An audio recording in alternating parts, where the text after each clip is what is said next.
Bismillahirrohmanirrohim. Assalamualaikum warahmatullahi wabarakatuh. Perkenalkan, nama saya Cinta Yuandira dengan NIM 216500189, angkatan 021. Pada kesempatan kali ini, saya akan mereview video dengan judul Project Cons Management, di mana testing atau pengujian. Testing atau pengujian banyak digunakan dalam proyek-proyek IT. Banyak profesional IT yang melakukan testing hanya di bagian akhir pembuatan produk. Testing seharusnya dilakukan pada tiap tahapan dalam siklus hidup pengguna produk. Rencana manajemen biaya.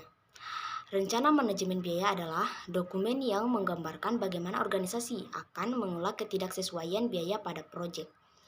Persentase yang besar dari total biaya proses seringkali adalah biaya buruh, hingga manajer proyek harus mengembangkan dan melacak perkiraan biaya buruh. Kemudian, pentingnya manajemen biaya proyek. Proyek IT memiliki track record yang buruk untuk memenuhi tujuan anggaran. Studi Cost menemukan bahwa rata-rata kelebihan biaya yang harus dikeluarkan adalah antara 180% atau tahun 94 sampai dengan 56% tahun 2004. Standar deviasi. Standar deviasi adalah kecil menyatakan data berkumpul di sekitar pusat data dan hanya ada sedikit variasi dari data tersebut.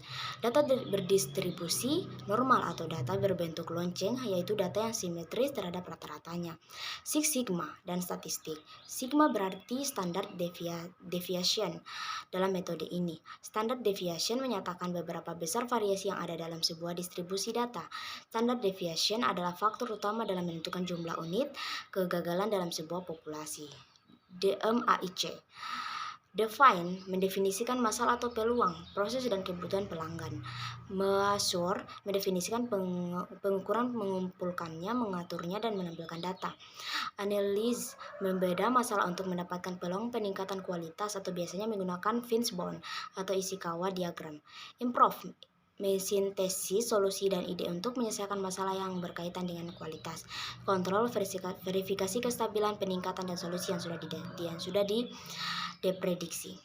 Alat pengendalian kualitas. Ada banyak alat yang dapat digunakan dalam melakukan pengendalian kualitas, antara lain Pareto diagram, statistical sampling, Six Sigma, diagram kontrol, testing atau pengujian, dan sebagainya. Output utama pengendalian kualitas.